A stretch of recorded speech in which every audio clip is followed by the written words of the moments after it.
Hello friends, welcome back to our YouTube channel. दोस्तों, आप सभी का हमारे यूट्यूब चैनल में बहुत बहुत स्वागत है। दोस्तों, अगर आप स्पोकन इंग्लिश सीखना चाहते हैं तो जल्दी से इस चैनल को सब्सक्राइब करिए, क्योंकि मैं आप सभी के लिए फ्री में यह कोर्स लेकर आई हूं। कोई भी पैसा देने की ज़रूरत नहीं है, लेकिन उसके साथ ही साथ मैं पूरा कंप्लीट कोर्स करवा रही हूँ। ऐसा नहीं है कि मैं आधा छोड़ दे रही हूँ, ठीक है। और साथ ही साथ दोस्तों, आपके लिए डेली प्रैक्टिस टेस्ट भी मैं लेकर आती हूँ, जिससे कि आप अपने आप से प्रैक्टिस कर सकते हो, ठीक है। तो वो जो प्रैक्टिस टेस्ट का जो सेंटेंस है वो सुबह आती है, और जो ग्रामर में जो करवाती हूँ वो शाम को लगभग रात को आती है, ठीक है। तो उम्मीद करती हूँ कि वीडियो आपको अच्छी लग रही होगी। और अगर आप मेरे चैनल पर नए हैं, अगर आपने वीडियो को नहीं देखा है, तो आप सभी से रिक्वेस्ट है इस वीडियो को देखें, समझें, और आई होप कि अच्छा लगेगा, बिल्कुल अच्छा लगेगा, क्योंकि आप यहाँ पे इस वीडियो पे क्लिक किए हैं तो इसका मतलब आप सीखना चाहते हैं। ओके, तो चलिए स्टार्ट करते हैं। हम लोग प्रेजेंट का पूरा ख़त्म कर चुके हैं। Present indefinite, present continuous, present perfect tense, present perfect continuous tense हम लोग का हो चुका है, ठीक है। अब हम अभी कर रहे हैं पास्ट इंडेफिनिट टेंस का शुरुआत, ठीक है। तो प्लीज़ वीडियो पे बने रहना। तो यहाँ पे हम लोग पास्ट इंडेफिनिट टेंस के बारे में पढ़ेंगे। पास्ट इंडेफिनिट टेंस क्या होता है, देखिए। पास्ट इंडेफिनिट टेंस में बीते हुए समय में किसी क्रिया या घटना के बारे में बताता है। पास्ट का मतलब ये होता है दोस्तों, जो चीज़ हो चुका है, भूतकाल, ठीक है, जो चीज़ हो चुका है, ठीक है। तो अगर जो भी बीते हुए समय के बारे में बताता है उसे हम लोग पास्ट टेंस कहते हैं।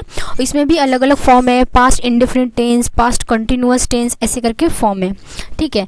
अब जैसे पास्ट टेंस है उसको हम कैसे पहचानेंगे, देखिए। पास्ट इंडेफिनिट टेंस में हिंदी के वाक्य के अंत में अगर ता था, ती थी, ते थे, या ये, ई, आई, ए, ई आदि आए तो समझ जाना कि ये पास्ट टेंस है। देखो, ये वाला ता था, ती थी, ते थे, या, ए, ई, आई, ई आदि आए तो समझ जाना कि ये पास्ट टेंस का बारे में बात कर रहा है। ये चीज़ कैसे समझ में आएगी, प्रैक्टिस के साथ, ठीक है। जितना ज़्यादा आप सेंटेंस को प्रैक्टिस करोगे उतना ज़्यादा आपको चीज़ें समझ में आएगी। ओके, नाउ अगला चलते हैं हम लोग, ठीक है। अगला हम लोग चलते हैं अफर्मेटिव सेंटेंस, ठीक है। अब यहाँ पे अफर्मेटिव सेंटेंस क्या होता है दोस्तों, जो कि सिंपल सेंटेंस है और बहुत ही ज़्यादा इसमें कोई नेगेटिव क्या कोई प्रश्न वगैरह नहीं आता, सिंपल सा सेंटेंस है, ठीक है। और इसका स्ट्रक्चर जानना बहुत ज़्यादा ज़रूरी है, क्योंकि अगर आप स्ट्रक्चर जानोगे तो आपका कभी भी कोई भी सेंटेंस गलत नहीं होगा। जब आपका सेंटेंस गलत नहीं होगा तो इसका मतलब कि आप स्पीकिंग पे गलत नहीं करोगे और राइटिंग पे भी गलत नहीं करोगे, ठीक है। अफर्मेटिव सेंटेंस जो होता है वो सकारात्मक वाक्य में जो बना होता है उससे हम लोग अफर्मेटिव सेंटेंस कहते हैं। एग्जाम्पल के साथ समझेंगे तो बहुत इजी हो जाएगा चीज़ों को समझना, ठीक है। तो बने रहना, वीडियो को लाइक कर देना। देखो, सब्जेक्ट यानी कि कर्ता के बाद वर्ब की सेकेंड फॉर्म का प्रयोग होता है पास्ट टेंस से, बहुत ज़्यादा इंपॉर्टेंट है। पास्ट इंडेफिनिट एक ऐसा टेंस है दोस्तों जो कि आपका वर्ब का सेकेंड फॉर्म लगता है, अदरवाइज आपको किसी टेंस में नहीं लगता है। यही एक टेंस है जिसमें कि आपका पास्ट इंडेफिनिट टेंस में वर्ब का सेकेंड फॉर्म लगता है, ठीक है। इसका स्ट्रक्चर क्या होगा, सब्जेक्ट होगा, वर्ब का सेकेंड फॉर्म होगा, प्लस ऑब्जेक्ट होगा, बाकी जो बच गया उसके बाद यहाँ पे आप दे सकते हो। लेकिन ये मेनली थ्री स्ट्रक्चर है। सब्जेक्ट होगा यानी कि आप जिसके बारे जो करता होगा वो होगा, फिर वर्ब का सेकेंड फॉर्म लगेगा, बहुत ज़्यादा इंपॉर्टेंट है। वर्ब का सेकेंड फॉर्म लगेगा और यहाँ पे आपको ऑब्जेक्ट लग जाएगा, ठीक है। एग्जाम्पल के साथ समझते हैं। जैसे कि क्या है, तुमने एक पत्र लिखा, ठीक है। तुमने एक पत्र लिखा, तो ये पास्ट के बारे में बता रहा है। तुमने एक पत्र लिखा, तो यहाँ पे आ रहा है ना, लास्ट में आ रहा है ना, पत्र लिखा, तो समझ नहीं ये पास्ट है। मैंने अभी आपको बताया था, यहाँ पे मैंने एक सेकंड में अभी आपको दिखा देती हूँ। देखो यहाँ पे देखो, ये है ना, आ रहा है, ई आएगा, या फिर यही आएगा, ए आएगा, या आएगा, ताथे आएगा, ताथी, तीथी आएगा, ताथे आएगा, तो समझना ये पास्ट है, ठीक है। ओके, तो चलिए यहाँ पे देखो, तो यही है चीज़ आपको पहचानने में। आप जब भी आप नोट करोगे तो आप नोटबुक पे ये चीज़ें आप लिख लो ना, ठीक है। तुमने एक पत्र लिखा, तो ये पास्ट की बात कर रहा है, तो यू हो जाएगा हमारा सब्जेक्ट, राइट, रोट, रिटेन होता है, ठीक है। तो ये हमारा वर्ब का सेकेंड फॉर्म है राइट का, ठीक है। वर्ब का सेकेंड फॉर्म क्या हो जाएगा हमारा, रोट, ठीक है। ये हमारा भी टू होगा। वर्ब का फॉर्म आप गूगल में जाकर भी सर्च कर सकते हो, अगर नहीं मिल रही होगी तो बोलना, मैं भी आपके लिए ये क्लास करवा दूँगी, ठीक है। तो बहुत सारे जो डेली यूज़ जो हम लोग वर्ब जो कार्य क्रिया का जो हम लोग डेली यूज़ करते हैं उसके भी मैं वर्ब फॉर्म दे दूँगी, जिससे कि आप प्रैक्टिस आप बहुत अच्छे से कर सकते हो, ठीक है। तो यहाँ पे सब्जेक्ट हो जाएगा यू रोट अ लेटर, तुमने एक पत्र लिखा, you wrote a letter, past के बारे में बता रहा था, ठीक है। अब यहाँ पे नेक्स्ट क्या है, देखो यहाँ पे नेक्स्ट है आपका मैंने उसे एक पुस्तक दी, लास्ट में ई आ रहा है, ठीक है, ई आ रहा है ना, मैंने उसे एक पुस्तक दी, तो क्या होगा, I gave him a book, I हमारा सब्जेक्ट हो गया, गेव हो गया हमारा वर्ब का second form, him a book ये होगा हमारा ऑब्जेक्ट होगा, ठीक है। आई गेव हिम अ बुक, मैंने उसे एक पुस्तक दी, ओके। द नेक्स्ट इज उसने एक पक्षी पकड़ा, लास्ट में फिर आ रहा है, ठीक है, उसने एक पक्षी पकड़ा, तो ही कैच अ बर्ड, कैच मतलब पकड़ना, अब पकड़ना का वर्ब का सेकेंड फॉर्म हो जाएगा कॉच, ठीक है, ही कैच अ बर्ड। प्रोनाउंसिएशन कहीं ना कहीं थोड़ा बहुत सिमिलर है, ठीक है, तो प्रैक्टिस के साथ वो चीज़ें क्लियर हो जाएगी, ठीक है। ही कॉट अ बर्ड, उसने एक पक्षी पकड़ा, ओके। नेक्स्ट है उसने तुम्हें गाली दी, फिर लास्ट में ई आ रहा है, ठीक है, उसने तुम्हें गाली दी, he abused you, he abused you, उसने तुम्हें यह गाली दी, ठीक है, ही अब्यूज्ड यू, उसने तुम्हें गाली दी। तो यहाँ पे अब्यूज्ड ये वर्ब का first form, second form, third form ऐसे करके आता है। यहाँ पे सिर्फ आपको ज़्यादा कुछ याद करने की ज़रूरत नहीं है, सिर्फ आपको वर्ब का सेकंड फॉर्म का ज़्यादा से ज़्यादा ध्यान देने की ज़रूरत है, ठीक है, क्योंकि प्रेजेंट पास्ट इंडेफिनिट टेंस में वर्ब का सेकंड फॉर्म बहुत ज़्यादा इंपॉर्टेंट रहता है। अगला क्या है, मुझे आपका तार कल मिला, ठीक है, मुझे आपका तार कल मिला, तार मतलब टेलीग्राम बोल सकते हो, लेटर बोल सकते हो, जो भी बोल सकते हो। तो इसको कैसे बोलोगे, I received your telegram yesterday, I received your telegram yesterday, मुझे आपका तार कल मिला, ठीक है, पास्ट की बातें हो रही है कि कल मिला था किसी को तार।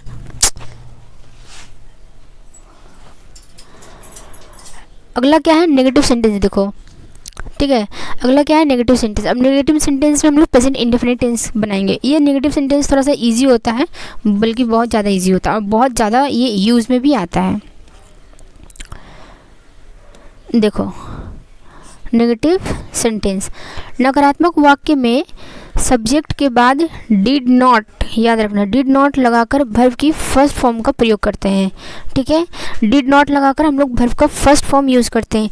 जब भी हम लोग वर्ब का सेकेंड फॉर्म कब यूज़ करते हैं, जब कोई नेगेटिव सेंटेंस ना हो, ठीक है, या फिर कोई इंटरोगेटिव सेंटेंस ना हो, या फिर कोई WH क्वेश्चन ना हो। ये अगर तीनों नहीं होगा तो ही हम लोग वर्ब का सेकेंड फॉर्म यूज़ करेंगे, ओके।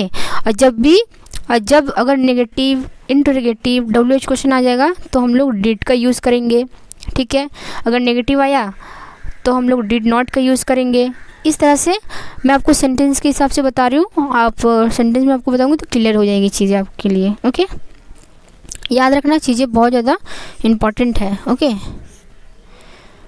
तो ये चीज़ याद रखना, जब भी हम लोग पास्ट इंडेफिनिट टेंस का नेगेटिव सेंटेंस बनाएंगे तो हम लोग डिड नॉट का यूज़ करेंगे, ठीक है। जब भी डिड नॉट यूज़ हो जाएगा ना तो ये वर्ब का फर्स्ट फॉर्म में कन्वर्ट हो जाता है, ठीक है। और दूसरा क्या है कि कभी नहीं की अंग्रेजी को हम लोग नेवर होगी, ठीक है, कभी नहीं कहते हैं ना, कभी नहीं, तो इसको हम लोग क्या बोलेंगे, डिड नॉट नहीं, इसको हम लोग बोलेंगे नेवर, ठीक है। क्या बोलेंगे इसको, नेवर, ठीक है। कभी नहीं की अंग्रेजी नेवर होगी और फिर क्रिया की दूसरी अवस्था में ही वर्ब के साथ डिड नॉट वर्ब का फर्स्ट फॉर्म ठीक नहीं रहेगा, ठीक है। तो हम लोग जैसे कि यहाँ पे डिड नॉट बोलो या नेवर बोलो, ठीक है, सिर्फ जब नहीं होगा तो यहाँ पे हम लोग डिड नॉट लगाएंगे, अगर कभी नहीं होगा तो हम लोग यहाँ पे नेवर लगेंगे। सेंटेंस के हिसाब से देखते हैं, देखो क्लियर हो जाएगी। अभी मैं अभी आपको बता रही हूँ ना तो थोड़ा सा आपको लग रहा होगा कि ये कैसा है, क्या है, ठीक है। देखो मैं अभी सेंटेंस में बताऊँगी तो चीज़ें क्लियर हो जाएगी। देखो सबसे पहले हम लोग कोई भी सेंटेंस बनाने से पहले उसका स्ट्रक्चर जानना हमारे लिए बहुत ज़्यादा ज़रूरी होता है। ठीक है, जब भी हम लोग नेगेटिव बनाएंगे सेंटेंस प्रेजेंट इंडेफिनिट टेंस का, तो हम लोग डिड नॉट का यूज़ करेंगे। तो यहाँ पे क्या हो जाएगा, सब्जेक्ट डिड नॉट, फिर वर्ब का फर्स्ट फॉर्म, फिर ऑब्जेक्ट, और बाकी जो बच जाएगा वो आप दे देना। ठीक है, जैसे कि एग्जाम्पल देखो, उसने तुमको सचेत नहीं किया, उसने तुमको सचेत नहीं किया, तो इसमें क्या हो जाएगा, he did not Warne you, he did not Warne you. अब यहाँ पे देखो, ही के नहीं किया ना, उसने तुम्हें सचेत नहीं किया, यानी कि उसने तुम्हें वार्निंग नहीं दिया, उसने तुम्हें आगाह नहीं किया, समथिंग ऐसा कुछ है। ठीक है, तो ही हो जाएगा हमारा सब्जेक्ट, और नहीं यहाँ पे है ना, तो पास्ट टेंस में नहीं वाला बात हो रहा है, तो इसलिए हम लोग यहाँ पे डिड नॉट का यूज़ किए हैं। यहाँ पे जो वॉर्न है ये हमारा वर्ब का फर्स्ट फॉर्म लगा है, यहाँ पे जो यू है वो हमारा ऑब्जेक्ट के रूप में काम किया है। ठीक है, अगला है, उसने पाठ याद नहीं किया, उसने पाठ याद नहीं किया, तो इसको कैसे बोलेंगे, ही डिड नॉट, ही हो जाएगा हमारा सब्जेक्ट, डिड नॉट है क्योंकि हम लोग प्रेजेंट पास्ट इंडेफिनिट टेंस का हम लोग नेगेटिव सेंटेंस बना रहे हैं। तो he did not learn the lesson, he did not learn the lesson, उसने पाठ याद नहीं किया। ठीक है, अगला है, उसने सच नहीं बोला, उसने सच नहीं बोला, तो इसको कैसे हम लोग बोलेंगे, he did not speak the truth, he did not speak the truth, उसने सच नहीं बोला, he did not speak the truth. Okay, next है, वह एक शब्द भी नहीं बोला, वह एक शब्द भी नहीं बोला, तो इसको कैसे बोलेंगे, he did not utter a word, he did not utter a word. ठीक है, उसने या फिर वह एक शब्द भी नहीं बोला। ठीक है, he did not utter a word. Okay, अब मैं इसको मिटाती हूँ क्योंकि इसको मैं स्क्रॉल करूँगी तो ये आ जाएगा। ठीक है, तो he did not utter a word, उसने एक शब्द नहीं बोला। ठीक है, अगला देखो, मैंने अपनी घड़ी नहीं बेची, मैंने अपनी घड़ी नहीं बेची, तो यहाँ पे कैसे आप बोलोगे, I did not sell my watch, I did not sell my watch, मैंने अपनी घड़ी नहीं बेची। ठीक है, I did not sell my watch, ये हो गया हमारा पास्ट इंडेफिनिट टेंस का नेगेटिव सेंटेंस। ठीक है, अब हम लोग पढ़ेंगे पास्ट इंडेफिनिट टेंस का इंटरोगेटिव सेंटेंस। इंटरोगेटिव सेंटेंस क्या होता है, मैंने बहुत बार बताया है, तो फिर से भी मैं एक बार और बताना चाहूँगी। ठीक है, क्योंकि जो नए हैं उनको तो नहीं पता होगा ना शायद, देखिए आज जिनको पता है उनके लिए रिवीजन हो जाएगी। इंटरोगेटिव सेंटेंस क्या होता है, इंटरोगेटिव सेंटेंस वो होता है जब हम लोग किसी से प्रश्न पूछते हैं। ठीक है, चाहे वो प्रश्न आप खुद से भी पूछ सकते हो, किसी और से भी पूछ सकते हो, लेकिन प्रश्न वाला चीज़ जरूर आएगा, तो वो हमारा इंटरोगेटिव सेंटेंस होगा। ठीक है, अब जैसे देखो यहाँ पे प्रश्नवाचक वाक्य में सब्जेक्ट से पहले डिड का प्रयोग करना होता है। ठीक है, तो जो हमारा डिड है वो हमारा सब्जेक्ट से पहले आएगा। ठीक है, डिड हमारा सब्जेक्ट से पहले आएगा, उसके बाद डिड के बाद सब्जेक्ट और फिर वर्ब का फर्स्ट फॉर्म हम लोग यूज़ करेंगे और ऑब्जेक्ट के अंत में प्रश्न चिन्ह लगा देंगे। तो यहाँ पे डिड हो जाएगा, सब्जेक्ट हो जाएगा, उसके बाद हम लोग वर्ब का फर्स्ट फॉर्म यूज़ करेंगे प्लस ऑब्जेक्ट हो जाएगा, और लास्ट में हम लोग प्रश्न वाला चिन्ह लगाएंगे, क्योंकि इंटरोगेटिव है ना।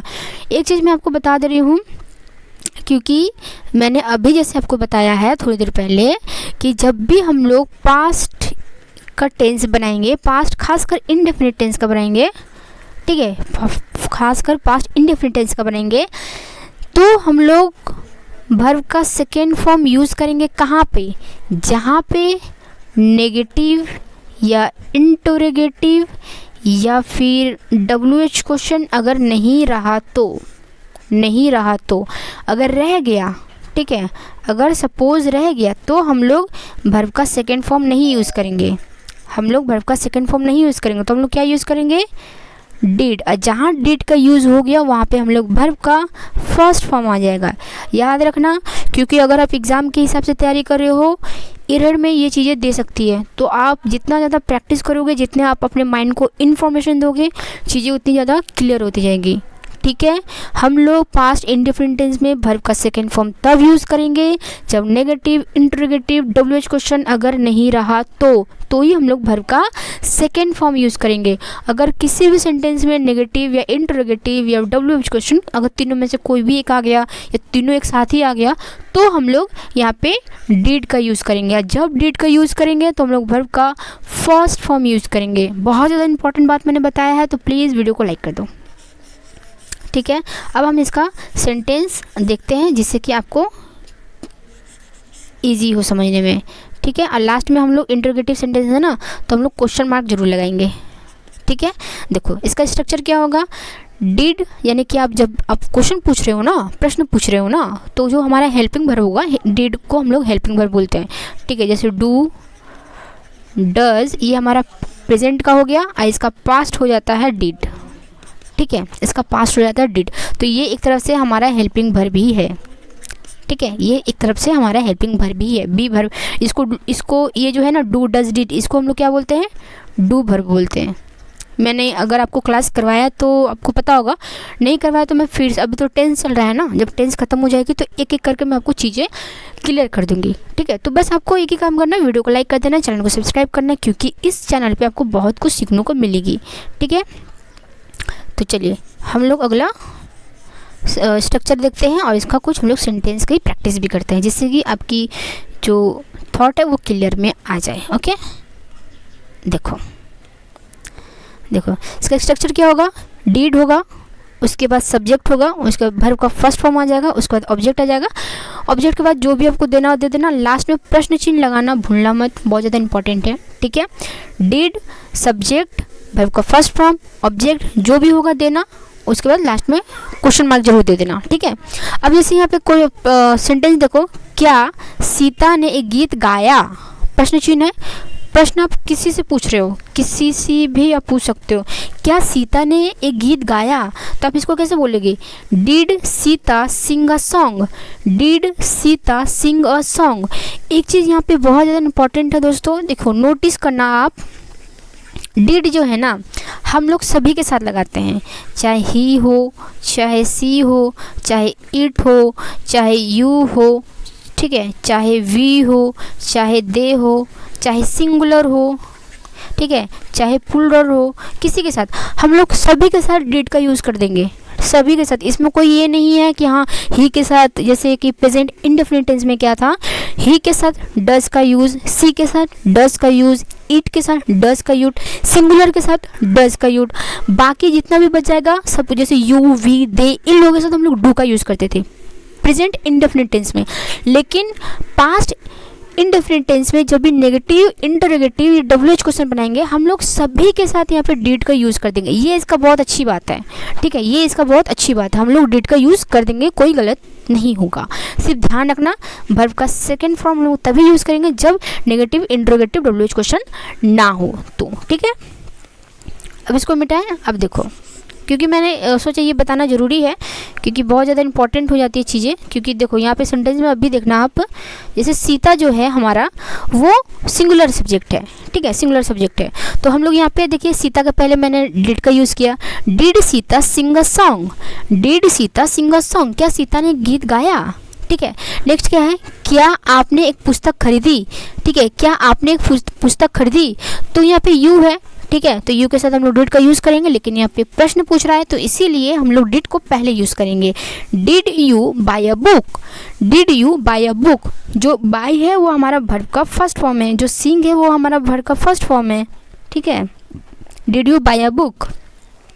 अगला क्या है, क्या राज ने झूठ बोला, क्या राज ने झूठ बोला, did Raj tell a lie, did Raj tell a lie, क्या राज ने झूठ बोला, ठीक है। अगला क्या है, क्या राजू ने सीटी बजाई, क्या राजू ने सीटी बजाई, did Raju blow a whistle, did Raju blow a whistle, ठीक है, क्या राजू ने सीटी बजाई, ओके। द नेक्स्ट इज, क्या तुम वहाँ समय पर पहुँचे, क्या तुम वहाँ समय पर पहुँचे, did you reach there in time, did you reach there in time, क्या तुम वहाँ समय पर पहुँचे, did you reach there in time. जब हम लोग लिखेंगे तो हम लोग क्वेश्चन मार्क लगाएंगे, लेकिन जब बात करते तो क्वेश्चन मार्क मत यूज़ करना, क्योंकि बहुत लोग हैं महारथी लोग क्वेश्चन मार्क बोल देते हैं, ठीक है, तो ऐसे नहीं करना, ठीक है। Did you reach on time या फिर did you reach in time, okay. अब हम लोग चलते हैं इंटरोगेटिव प्लस नेगेटिव, यानी कि प्रश्न भी पूछेंगे, नेगेटिव भी बताएंगे, यानी कि नहीं वाला यूज। देखो, प्रश्नवाचक और नकारात्मक वाक्य में भी डिड का प्रयोग होता है सब्जेक्ट यानी कि कर्ता से पहले, सब्जेक्ट से पहले, ठीक है। और डिड के बाद कर्ता आएगा फिर, और नॉट का यूज़ करके हम लोग वर्ब का फर्स्ट फॉर्म हम लोग यूज़ करेंगे उसको, और लास्ट में हम लोग प्रश्नवाचक चिन्ह का यूज़ करेंगे। ये जितना भी कहानी बोला है मुझे पता है, मैंने स्पीड में बोला, आपको समझ में नहीं आएगा, लेकिन मैं अभी आपको बता रही हूँ। देखो, जब भी इंटरोगेटिव और नेगेटिव, इंटरोगेटिव का क्या हो गया, प्रश्न पूछ रहा है, साथ में नॉट वाला चीज़ आ रहा है, जब भी ये आएगा तो हम लोग डिड को पहले यूज़ करेंगे, फिर साथ में हम लोग क्या करेंगे, सब्जेक्ट लिखेंगे। सब्जेक्ट के ठीक बाद, क्योंकि नेगेटिव भी है ना, तो सब्जेक्ट के ठीक बाद हम लोग नॉट का यूज़ करेंगे, ठीक है। उसके बाद मैंने आपको बताया था, जब भी डिड आ जाएगा तो हम लोग वर्ब का फर्स्ट फॉर्म यूज़ कर देंगे, ठीक है। मैंने 1 लिखा है, फर्स्ट फॉर्म यूज़ कर देंगे। उसके बाद ऑब्जेक्ट लिख देंगे, ठीक है। बाकी जो भी बचेगा वो ऑब्जेक्ट में आ जाएगा। उसके बाद लास्ट में हम लोग प्रश्नवाचक चिन्ह लगाएंगे। क्यों लगाएंगे, क्योंकि हमारा ये इंटरोगेटिव सेंटेंस है, और यहाँ पे हमारा नॉट क्यों लगाया मैंने, क्योंकि हमारा इंटरोगेटिव प्लस नेगेटिव सेंटेंस है, ठीक है। अब यहाँ पे स्ट्रक्चर इसका देख लो, डिड है, सब्जेक्ट है, नॉट है, वर्ब का फर्स्ट फॉर्म है, ऑब्जेक्ट है, क्वेश्चन मार्क है। यही मैंने यहाँ पे आपको समझा के लिखा दिया, ठीक है। तो आई होप कि आपको समझ में आई है। तो प्लीज़ एक बार लाइक कर दो एंड सब्सक्राइब कर दो, अगर अभी तक आपने नहीं किया है तो। कोई भी प्यारा सा कमेंट फीडबैक होगा तो प्लीज़ कमेंट करना, फीडबैक देना, क्योंकि देखो मुझे पता है बहुत सारे सब्सक्राइबर है, बट अभी पता नहीं, मेरा थोड़ा सा चैनल डेट चल रहा था तो इस वजह से उतना व्यूज़ नहीं आ रही है। तो शायद आप लोगों की सपोर्ट से मेरी चैनल ग्रो पे जाए, तो प्लीज़ मुझे बहुत ज़रूरत है आप सभी के सपोर्ट का। तो प्लीज़ वीडियो को लाइक करना, चैनल को सब्सक्राइब करना, कोई भी प्यार सा फीडबैक होगा तो जरूर देना, ठीक है। मैं अपना बेस्ट कर रही हूँ और मैं करती रहूँगी, ठीक है, लेकिन आप लोगों का प्यार सपोर्ट भी मुझे चाहिए, ठीक है। अब हम आपको सेंटेंस से प्रैक्टिस करवाएंगे ताकि चीज़ें आपके लिए ईजी हो जाए, ठीक है, ताकि चीज़ें आपके लिए इजी हो जाए। देखो, डिड सब्जेक्ट आ जाएगा, नॉट आ जाएगा, वर्ब का फर्स्ट फॉर्म आ जाएगा, ऑब्जेक्ट आ जाएगा, प्रश्नवाचक चिन्ह आ जाएगा, यानी कि क्वेश्चन मार्क आ जाएगा। अब यहाँ पे देखो, क्या वह बाजार नहीं गई, क्या वो बाजार नहीं गई, प्रश्न में पूछ रहा है, नॉट भी आ रहा है, ठीक है। क्या नहीं गई, तो क्या मैंने अभी क्या बताया, सब्जेक्ट के स्ट्रक्चर क्या है इसका, डिड पहले लिखेंगे, उसके बाद सब्जेक्ट आ जाएगा, उसके बाद नॉट आ जाएगा, उसके बाद वर्ब का फर्स्ट फॉर्म आ जाएगा, गो, ये हमारा वर्ब का फर्स्ट फॉर्म है। बाकी जो भी बच जाएगा वो हमारा ऑब्जेक्ट आ जाएगा, लास्ट में प्रश्नवाचक चिन्ह आ जाएगा, ठीक है। तो इसको कैसे बोलेंगे, did she not go to the market, did she not go to the market, क्या वो बाजार नहीं गई, क्या वो बाजार नहीं गई, did she not go to the market, ठीक है। अगला क्या है, क्या आपने मेरी प्रतीक्षा नहीं की, क्या आपने मेरी प्रतीक्षा नहीं की, तो इसको कैसे बोलेंगे, did you not wait for me, did you not wait for me, क्या आपने मेरी प्रतीक्षा नहीं की, ठीक है। उसके बाद है क्या उसने तुम्हें डूबने से नहीं बचाया, क्या उसने तुम्हें डूबने से नहीं बचाया, did he not save you from drawing, did you not save you from drawing, क्या उसने तुम्हें डूबने से नहीं बचाया, ठीक है। अगला क्या है, क्या उसने खेलों में भाग नहीं लिया, क्या उसने खेलों में भाग नहीं लिया, तो इसको कैसे बोलेंगे, did he not take part in the games, did he not take part in the game, क्या उसने खेलों में पार्ट नहीं लिया, खेल आप गेम्स भी बोल सकते हो, ठीक है। तो दोस्तों आज के लिए इतना ही हमारा सेंटेंस है, और मैं आपके लिए प्रैक्टिस करवाऊंगी, ठीक है, सेंटेंस। मैं सुबह का जो क्लास होगी दोस्तों आप सभी के लिए, मैं सुबह का 50 से ज़्यादा ही सेंटेंस लेकर आती हूँ, जिससे कि यहाँ पे तो आप स्ट्रक्चर जानो, टेंस का हर एक फॉर्मेट जानो, ठीक है, और सुबह आप प्रैक्टिस करो, ठीक है। तो ये चीज़ मैं लेकर आती हूँ। तो प्लीज़ एक बार वीडियो को लाइक करना एंड चैनल को सब्सक्राइब कर देना। उनको भी प्यार से फीडबैक होगा तो प्लीज़ कमेंट ज़रूर करना, और हो सके तो आप अपना ये जो हमारा वीडियो का लिंक आप अपने दोस्तों के साथ शेयर कर सकते हो जिनको इंग्लिश सीखना है। देखिए मैं अपना बेस्ट कर रही हूँ, और भी मैं बेस्ट करती रहूँगी, और भी मैं सीखूँगी और भी सिखाऊँगी। तो please like the video and subscribe the channel and comment करें, सपोर्ट करें। मिलते अगले वीडियो पे। टेक केयर, बाय बाय, अपना ख्याल रखना, अपनों का